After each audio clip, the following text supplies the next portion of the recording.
είναι αυτό? Ένα σφουργίτη.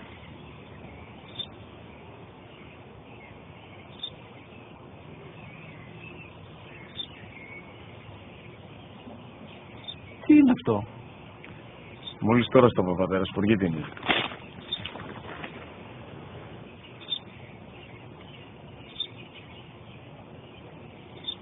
Τι είναι αυτό? Ένα σφουργίτη είναι, πατέρα. Ένα σπουργίτη. Σπου-γι-τι.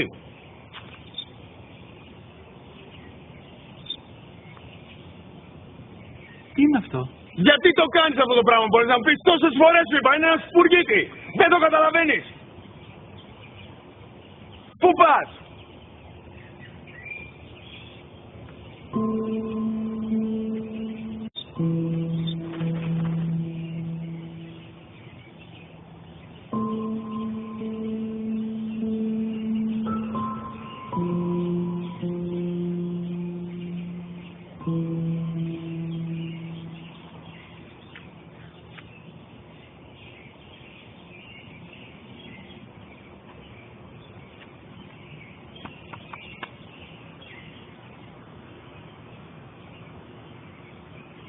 Δυνατά.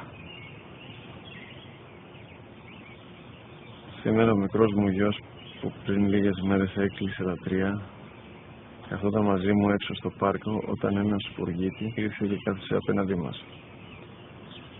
Ο γιος μου με ρώτησε 21 φορές τι ήταν αυτό και το απάντησε και τις 21 φορές ότι ήταν